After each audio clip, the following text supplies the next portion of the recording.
હાલ અમે અમદાવાદના ઈસનપુર વિસ્તારમાં છીએ કે જ્યાં આપ જોઈ શકો છો કયા પ્રકારની પરિસ્થિતિ સર્જાઈ છે। ઈસનપુર પોલીસ સ્ટેશન તરફ જવાનો આ જે રોડ છે કે જ્યાં પાણી ભરાઈ ચૂક્યા છે અને લોકોએ આ ભરાયેલા પાણીમાંથી પસાર થવાની ફરજ પડી છે। દર વર્ષે આ જ પ્રકારની પરિસ્થિતિનું અહીં નિર્માણ થતું હોય છે। જ્યારે પણ વરસાદ વરસે અને અહીં પાણી ભરાઈ જતા હોય છે, સ્થાનિકો છે તે ત્રાહિમામ પોકારી ગયા છે, કારણ કે અનેક વખત રજૂઆત કરવા છતાં અહીંની જે સમસ્યા છે તેનું કોઈ જ નિરાકરણ આવ્યું નથી। આપણી સાથે અહીંયા સ્થાનિક રહેવાસી છે, તેમની સાથે વાત કરીશું। શું કહેશો, કયા પ્રકારની સમસ્યા જોવા મળે છે? આ સમસ્યા વર્ષોથી ચાલે છે। પહેલા પાણી ઓછું હતું અને આ રોડ બનાવ્યા પછી પાણી વધુ ભરાય છે। તમે સામે જો દુકાનોમાં જ્યાં નવો રોડ બનાવવાનું પ્લાનિંગ કર્યા પછી પાણી હાઉસફુલ ભરાય છે। દુકાનોમાં અમારા ધંધા વગર બેસી રહ્યા છીએ। શું અહીંના જે કોર્પોરેટરોને રજૂઆત કોઈ દેખાતું નથી સાહેબ, અહીંયા કોઈ જ દેખાતું નથી। અહીંયા ફક્ત ને ફક્ત ખાલી આ કાગળ ઉપર જ થાય છે બધું।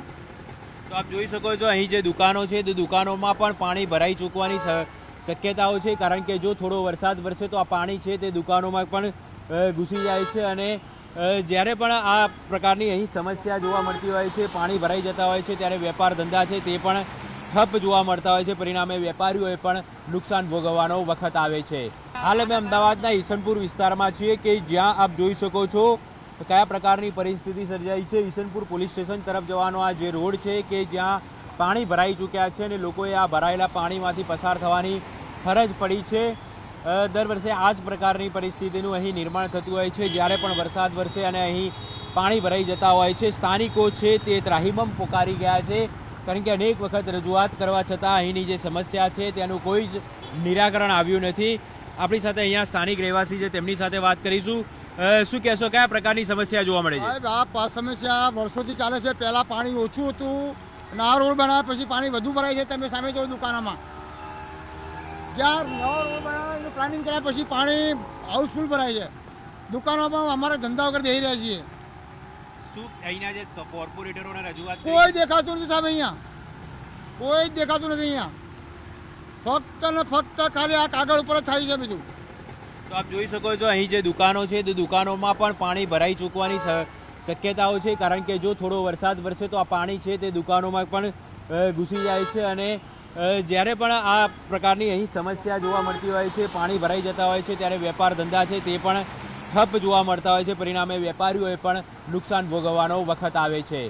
હાલ અમે અમદાવાદના ઈસનપુર વિસ્તારમાં છીએ કે જ્યાં આપ જોઈ શકો છો કયા પ્રકારની પરિસ્થિતિ સર્જાઈ છે। ઈસનપુર પોલીસ સ્ટેશન તરફ જવાનો આ જે રોડ છે કે જ્યાં પાણી ભરાઈ ચૂક્યા છે અને લોકોએ આ ભરાયેલા પાણીમાંથી પસાર થવાની ફરજ પડી છે। દર વર્ષે આ જ પ્રકારની પરિસ્થિતિનું અહીં નિર્માણ થતું હોય છે। જ્યારે પણ વરસાદ વરસે અને અહીં પાણી ભરાઈ જતા હોય છે, સ્થાનિકો છે તે ત્રાહિમામ પોકારી ગયા છે, કારણ કે અનેક વખત રજૂઆત કરવા છતાં અહીંની જે સમસ્યા છે તેનું કોઈ જ નિરાકરણ આવ્યું નથી। આપણી સાથે અહીંયા સ્થાનિક રહેવાસી છે, તેમની સાથે વાત કરીશું।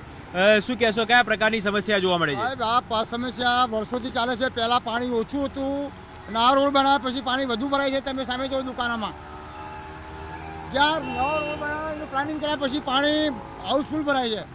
દુકાનોમાં અમારા ધંધા વગર બેસી રહ્યા છીએ।